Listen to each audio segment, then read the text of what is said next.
My name is Ryan Dossey, and for the past 10 years, I've been going direct to seller in order to buy off-market deals. For about the past 5 or 6 years, I've been helping folks like you do the same. Now, the first thing that I want to point out is it probably took me 18 to 24 months to do my first 100K in real estate. Now, I was doing some wholesaling, basically finding a good deal, finding somebody else to buy it from me, and cashing out in the middle. I had a partner, and we were taking those proceeds and using them as down payments on rentals. Because our focus was split, not just on building the war chest, I think that it took longer. Now, that being said, I guess you could say we got to 100K faster, just some of it was equity. But in my own very real experience, you can't pay your light bill with equity. So let's talk about how to build up a war chest of 100K plus, the 3 steps that you need to follow. If you're doing transactional deals, meaning wholesaling or taking listings, you're probably going to need to do somewhere in the ballpark of between 5 and 10 average size transactions. Now, I'm going to give you guys some really actionable tips here. I'm no longer a huge fan of wholesaling due to a lot of the bad actors out there and some of the really real damage that I've seen people cause. What I am a fan of in 2025 is what I call backup buyers. So I believe that the first step you need to take, whether you're licensed or not, is networking. Network with people that do the sorts of deals you're wanting to be involved in. That could be fix and flip, that could be development, that could be buy and hold, that could be subdividing giant plots of land or commercial deals. Whatever it is that you're personally interested in, network with the people that are actively doing those deals and looking for more of them. Now, I don't just mean the people that talk about it. We want to find the people that walk the walk, not just talk the talk. So what backup buyers are, these are folks you know, like, and trust that you can bounce a deal off of, and they'll tell you what they want to pay for it. So there's no pretending to the seller that you're the person that's going to buy the deal. It's all about where the folks you're working with need to be, them compensating you for bringing them that opportunity. Now, if you're licensed, something savage, just brilliant that I've seen folks in our group CCF do is take a BAC on the front side. Hey, if I'm going to bring you this deal, you're going to pay me a few percentage points for having brought it to the table for you. And secondly, you're also going to give me the listing on it. So I'm going to get paid twice on this one transaction. So if you're doing transactional deals, you're probably going to have to do somewhere between 5 and 10. Early on when I was wholesaling, I was making like 8 to 12 a deal. So I probably would have need to have done like, 8 or 9 in order to hit that 100K. If you're in a more expensive market, it's possible that your numbers are going to be lower, which we'll talk about here in a second. If you're in a dirt cheap market, I recommend making sure that you're building in enough margin to make it worth your time, regardless of what strategy you're using. If you're doing wholesales or flipping houses, we're seeing the average on these is right at about $35,000 in the deals that we're involved with. So I would only need to do about 2 to 3 flips a year in order to hit that goal. Now, I own a direct mail company. I own ballpointmarketing.com. I also own a call center that takes 10,000 plus calls a month just from folks that want to sell houses to people like you and me. I should probably tell you, you definitely have to go direct to seller to find those deals. Realistically, though, if your goal is only to do 2 to 3 deals a year, you can probably find those just off of task number 1, which is networking. Talk to agents, go to auctions, show up at garage sales, door knock a house you see if it looks ugly and abandoned, or stop and talk to the neighbors about it, or even call the ugly for sale by owner and see if they would sell it to you at a discount so that you can remodel it. Fact of the matter is, if you're only looking to do 2 or 3 deals a year, selfishly, as much as I would love to tell you to go direct to seller on it, I don't know that you necessarily have to if we're only trying to make 100K. My second actionable item for you after networking is start marketing. And that's going to come with the next couple strategies. If we're talking a home run, you only need to do 1 or 2 deals.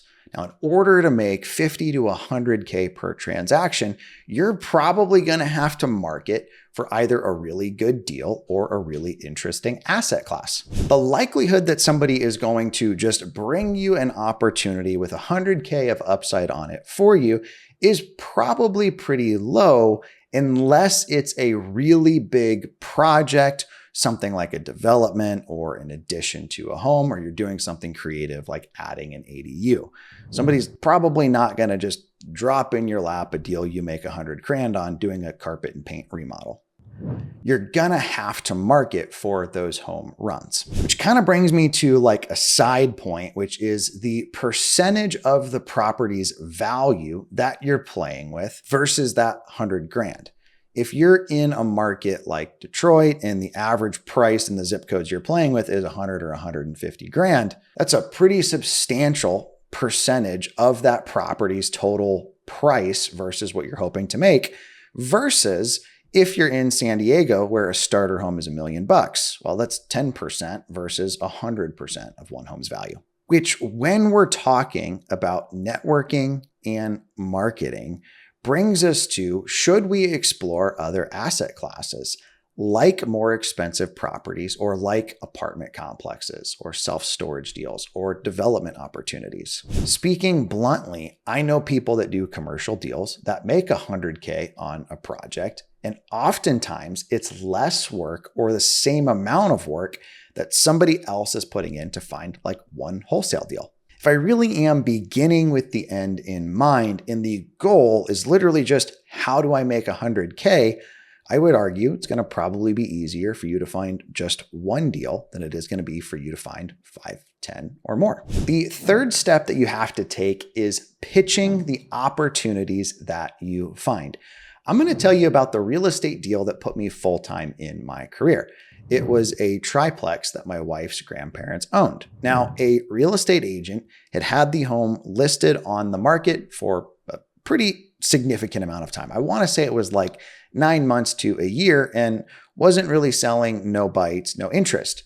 But this guy did not at all sell the opportunity. It was like one picture of the front of the place. The description was like, triplex, great long-term rental, come get it. When he ended up not selling it, I said, hey guys, let me see if I can sell this for you. I reached out to investors that I know through kind of like a wholesaling structure, but really pitched what this was, what the rent roll was, what the NOI was, what the actual cash flow was, how long they'd owned it for, all of the work they'd done. Here's how the tenants pay on time every month and have been here for 5+ years. In a matter of a couple weeks, I ended up selling that property for what their asking price on the market was, netting them more money because they didn't have to pay a real estate agent. I think I made like $5,000, which back then I was like, YOLO, I'm going to go full time. Not my recommendation, but it is what I did. But what put me full time really was selling the vision. When I got started in real estate back in 2014, it was less like buy real estate makes money. Everybody wants to be in real estate, kind of like what we saw with 2% rates. And it's kind of how it is now. We have to paint the picture of what the opportunity we found could be for that person in order to get the project done. If it's a transactional deal, get the contractors and lenders and bankers and everybody involved. If it's a flip, or what the financials could be like with some improvements if it's a commercial or development deal. I promise you, if you just bowl in a china shop this whole real estate thing with the goal of making your first 100K, network market pitch, you will be infinitely further off than the person that watches hundreds of YouTube videos. No offense, because you're watching one of mine, but you will be 100% further off than somebody that has the whole analysis paralysis thing. I don't know why you're hoping to try to make 100K, but I will tell you from experience, transactional wise, you can do it in 5 to 10 deals. Flip or wholesale wise, you can do it in 3 to 4. If you get a home run on a flip or some sort of a development opportunity, you can do it on 1 or 2. On more commercial assets, you can do it on 1 single deal. My name is Ryan Dossey. Thank you guys for taking the time to hang out with me. I want you to get out there, network, market, and pitch. If you haven't already, be sure to like the video. Any questions you have, feel free to just drop them in the comments below. I personally answer those. And if you haven't already, subscribe. I'll talk to you guys next time.